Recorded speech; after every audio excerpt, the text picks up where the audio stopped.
Hello, and welcome back to the next episode of Sekiro Shadows Die Twice. On the last episode, we beat both Gyobu, the demon of Ashina, as well as the Blazing Bull just behind that gate. We met the Tengu of Ashina, who gave us an assignment, and we made our way to Ashina Castle. And on this episode, we're going to turn right back around because we've got this lady to talk to.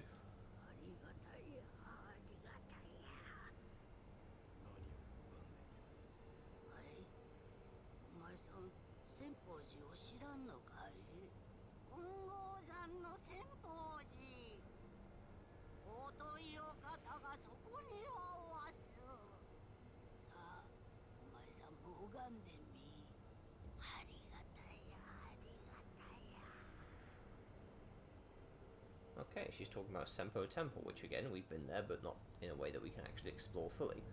Now then, first thing we want to do, we want to find those rats. So for that, you actually want to go back to Ashina Castle Gate. That's your closest sculptor's idol to it.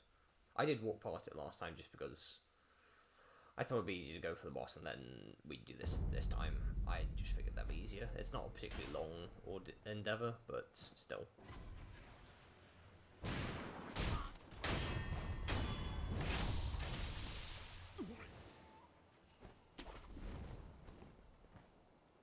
It's just up this place, past the guy with the dogs down there. Over here, you want to stay hidden, as always. やはり思いようじゃ。ああ、いやはりおもしろいだろうけど、アシナの国、長くはなさそうだね。で、もう一つの意味が、広かたで騒がしいようじゃ。ならば次はこちらを。だが最初には黒方の無事な生中にはやれにくい。Talking about both Ishin and how he's getting a lot sicker, and also about a person called the Black Cat Badger, or at least, assumedly a person. Apparently he's fighting like a demon. So, you want to sneak up on those guys, but also there's a guy back here who you don't want to miss, so... Take him out first, because if you do miss him, he will jump you from behind. Also, you'll notice that I've got a little bit of extra experience from last time. I tried to do a little bit of off-screen grinding for that scrap iron and got 0 pieces, so I thought, never mind, basically. I should probably spend those skill points at some point. And then you just want to take out these two. Run up to them. It's unlikely you'll be able to stealth kill both without running away. Black gunpowder, that's not what I need, but thank you very much.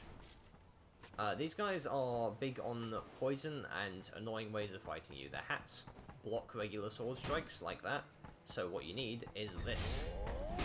Okay, well he didn't really let me do it properly, like... There we go.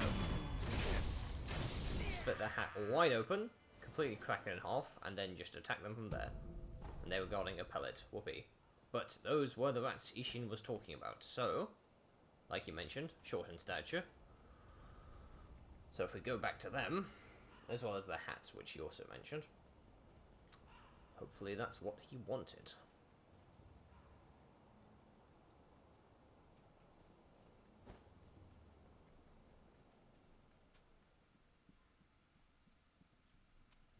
Oh,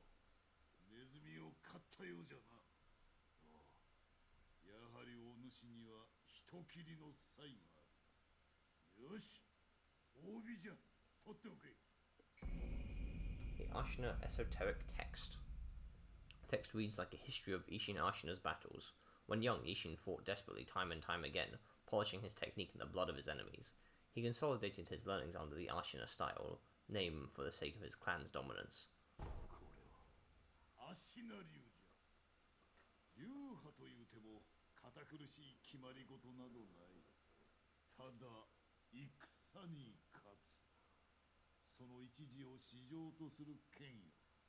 ネズミ狩りに何よりお主の戦に役立てるがいい。Alright, well, that's the reward he has for us. He doesn't give any more side quests, that's the only one.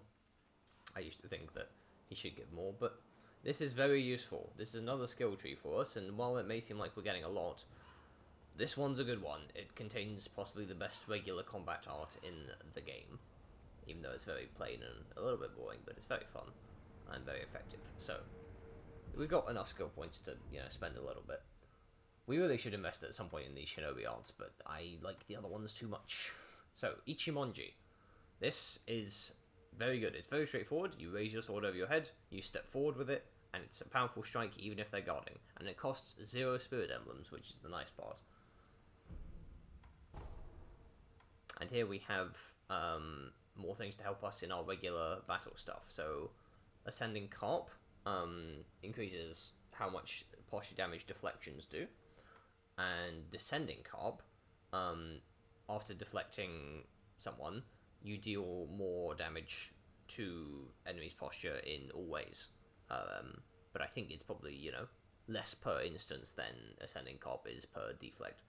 Now, that's what I want to do. Again, I do like the prosthetic art tree, so I think I'm going to take Fang and Blade just to get some variety. But these are very good, and I do recommend them. Soon we will have a source of, yeah, combat arts, we know. Yep, I know. Soon we will have a source of scrap iron, sort of infinitely that we can buy, but first we're going to go back to the Hirata Estate, because if you remember, we never actually finished our business here, but we've gotten quite a lot stronger, and this is a tough boss, honestly. I don't have, like, complete faith that I'm going to be able to do it in an easy number of attempts, but we'll see. There's only one enemy down this hallway, which is the guy with the bow, and we know what we do to guys with bows.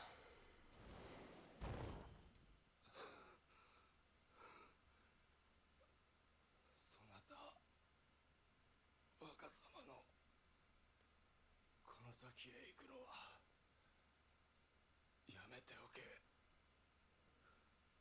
恐ろしき剣術よ。種ならしがなければ破れぬぞ。これをわずかだがそなたに託そう。 It's a snap seed. If an illusion occurs, it is because someone created it. To crush the phantoms and return to reality, one must defeat the creator of the illusion. Snap seeds can be of great help in that regard. So it may be difficult to tell, but this is the person, this is Inosuke Nogami, the person who we found near his mother's hut all the way back in episode 2 or whatever of this playthrough. Or I say all the way back, it's not that many episodes ago. And he's the one who recognized us from before. And back then, he had a blindfold on, and here we can see there's something very, very wrong with his eyes. Either he or someone else has done something to them, and he was talking about illusions, so we can only assume that he saw something quite terrible. At this hidden floor, and we head down. You can hear a roaring fire from the sound of things. Must be where it's coming from. Use that key from our late father. We can see the young master in the room ahead of us.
This is telling us about vitality and posture and the relationship between the two. If the lower your vitality is, the slower your posture. I told you this a long time ago.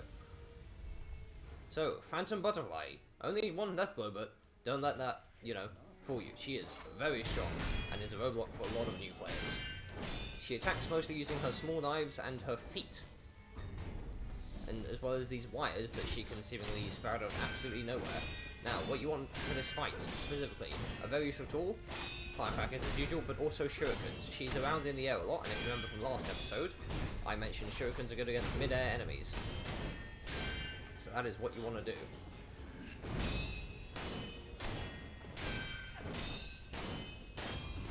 I managed to get quite a good rhythm there, and also the boost from Gyobu and that blazing ball really helped, but it's as simple as that. Or they did mention her being a master of illusions after all. So it's nothing but a copy. But yeah, normally we won't be doing so much damage, but the attack power from Gyobu is highly recommended, which is why I went to him first. I find it a lot harder to go to this first. Those glowing butterflies that she sent on us just a moment ago, you can't block them, you can just run out of the way, but if you're in the middle of deflecting her attacks, then you can't really do that, so you'll probably take a little bit of damage normally. These are her illusions. You can use the snap seed that you were given just before this to get rid of them, but it's the only one you have, so I wouldn't recommend it. They'll go down in, well, down to anything, really. They have no health, literally. You can just throw shurikens at them if you like. It is recommended to take care of them, though. When they're first summoned, Lady Butterfly will jump up onto a wire, and you won't really be able to hit her. She will eventually come down, but you still want to probably focus on the illusions, or at least try and get a good balance, because you want to take out some, because as you saw, she dismisses them, and then will send them after you as those glowing orbs. That attack you want to get out of the way of, it's a grab, and it does a lot of damage. She slams you on the floor and stabs you with her needles. That rush attack is pretty deadly on your posture if you're not careful. And she almost always follows up with that sweep afterwards if you properly deflect it. So look out for that. If you can get that good rhythm going with her regular attacks and you deflecting, then that's always good. I want to at least show the shuriken thing once because it's really satisfying and makes a fun sound. But she's not letting me. Come on, get up on the wires. I just want to throw... No, not that. I mean, she's going to get up on the wires, but not how I wanted. Ah, there she is. Okay. Okay. We'll just wait for these guys to go away. It's no big deal. We're doing fine. We're doing fine. Also, after fighting Gyobu and the ball, you'll have better healing stuff. Not only have you maybe got that gourd seed, but your medicine rank will have gone up. It's just recommended to come back here later because she's bloomin' tough otherwise. Okay, hello. Also, your lock-on can get interfered with by these pillars quite a lot, so be careful with that. Ow. She's an example of an enemy who does in fact recover their posture quite well, so watch out for that.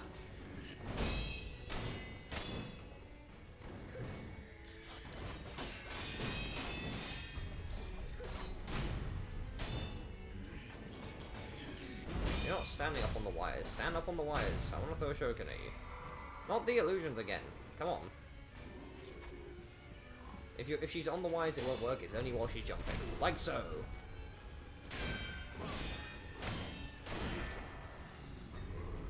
Oh.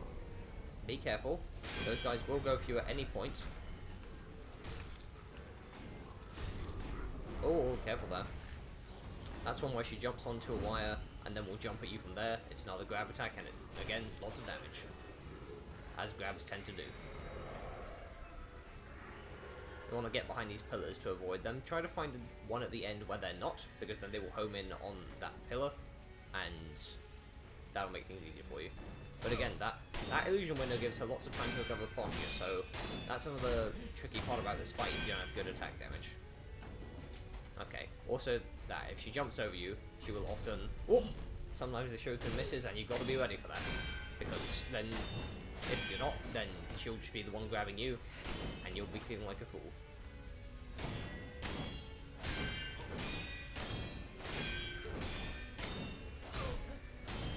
But I think I've shown everything I wanted to show, so now we're just going to be actually going for it.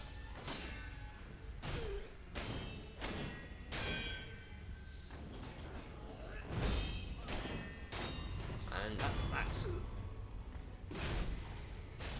Unless this is of course another copy, but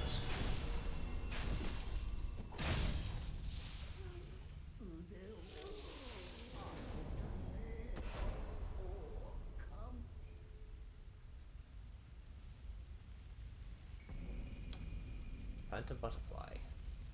The Lady Phantom Butterfly was a seasoned practitioner of illusions. And a Sakura droplet. Pale-pink crystal residue known to form when an immortal oath fails to establish. Increases resurrected power, allowing 1 additional resurrection. It essentially gives us another resurrective node. It's another one filled by doing death blows, so it's not one that comes back each Sculptor's Idol, but it's very helpful. So now we'll have up to 3 lives per... No, sorry, up to 4 lives, technically. But it is, it's unlikely that you'll be able to use all of them without just actually dying for real, because remember the black bar. Also a lot of experience for beating her. And another cutscene.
Quite a few level ups from that.